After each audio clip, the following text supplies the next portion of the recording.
آج کی اس ویڈیو میں میں کچھ سوال رکھنا چاہتا ہوں جو بھی ہمارے سننے والے ہیں اہل علم، ان سے میں کچھ سوال پوچھنا چاہتا ہوں، کیونکہ میں چاہتا ہوں وہ سوال جو ہے ان کے جوابات کسی نہ کسی طریقے سے مجھے ملیں،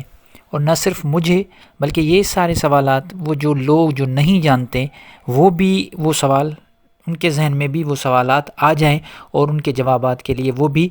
مختلف ذریعے استعمال کریں۔ دن میں 5 وقت مسلمان نماز پڑھتا ہے، اور جب مسلمان کو کہتے ہیں کہ نماز میں کیا پڑھا تو وہ قرآن پڑھتے ہیں، اور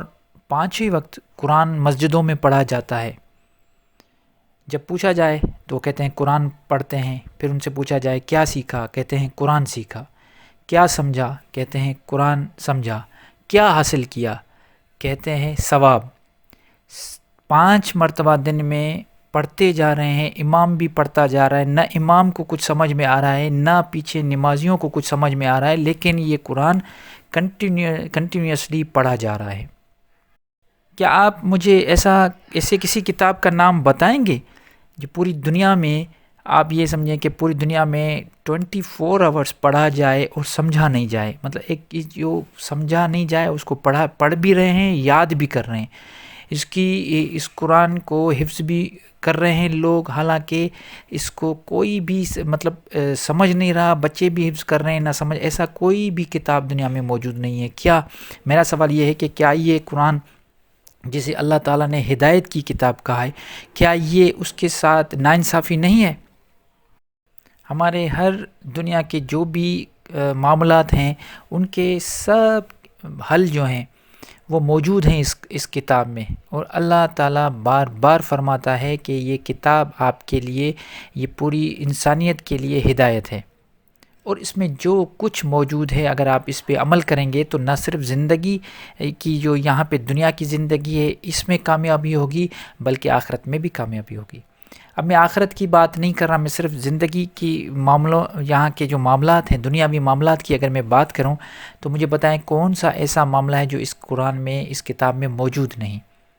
ہر چیز، کل ضابط حیات اس میں موجود ہے، اور ہر مسلمان اس چیز کو فخر سے کہتا ہے کہ یہ کتاب جو ہے یہ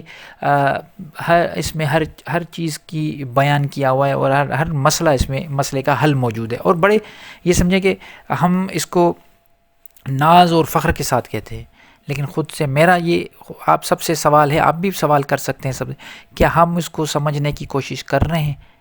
کیا ہم اس سے رجوع کر رہے ہیں؟ حالانکہ اللہ تو بار بار کہتا ہے کہ کوئی ہے جو اس سے فائدہ اٹھائے، کوئی ہے جو اس سے جو ہے نا وہ نصیحت حاصل کرے، لیکن ہم کیا کر رہے ہیں؟ ہمیں یہ بتایا گیا ہے کہ اس کو عربی میں پڑھو زیادہ ثواب ہے، تلاوت کرو زیادہ ثواب ہے،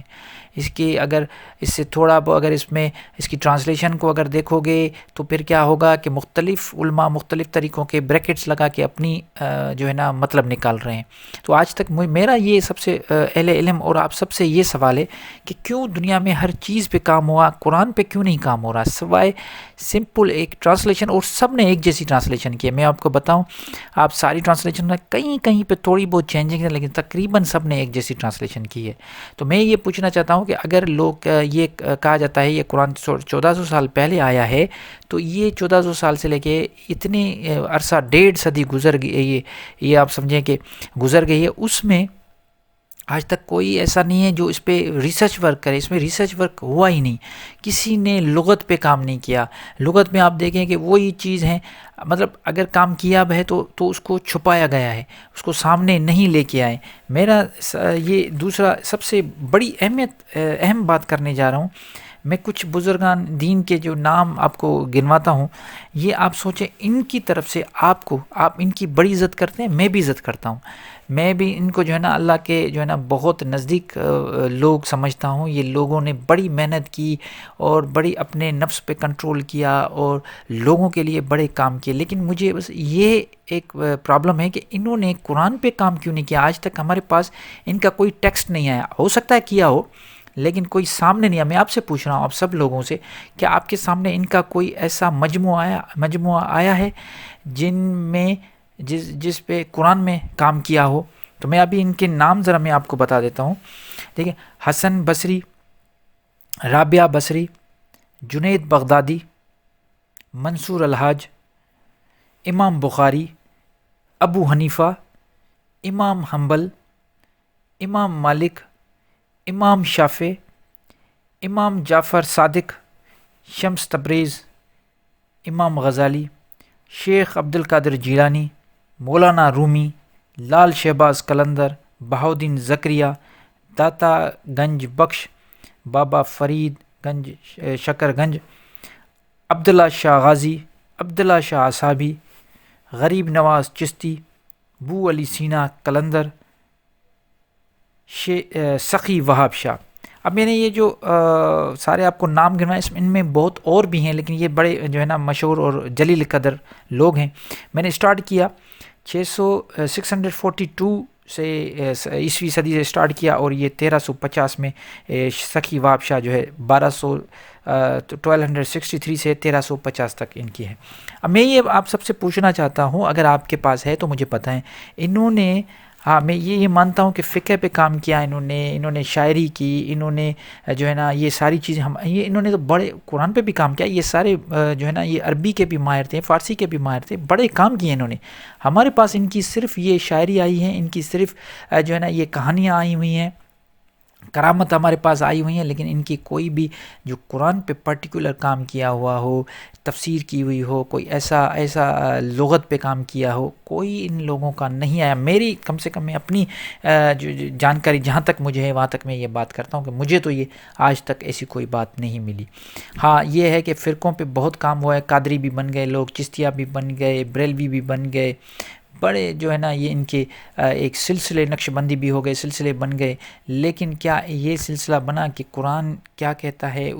وہ اس کو پکڑ کے، اس کی رسی کو پکڑے، جیسے اللہ نے کہا ہے کہ اللہ کی رسی کو مضبوطی سے پکڑو اور تفرقے میں نہ پڑو۔ تو کیا آج تک آپ کو میرا یہ سوال، جو میرے سوالات ہیں، ان کو مہربانی کریں مجھے رہنمائی کریں میری، کیا آپ سب کو یہ جوابات ملے ہیں جن جوابات کو میں ڈھونڈنے کی کوشش کر رہا ہوں؟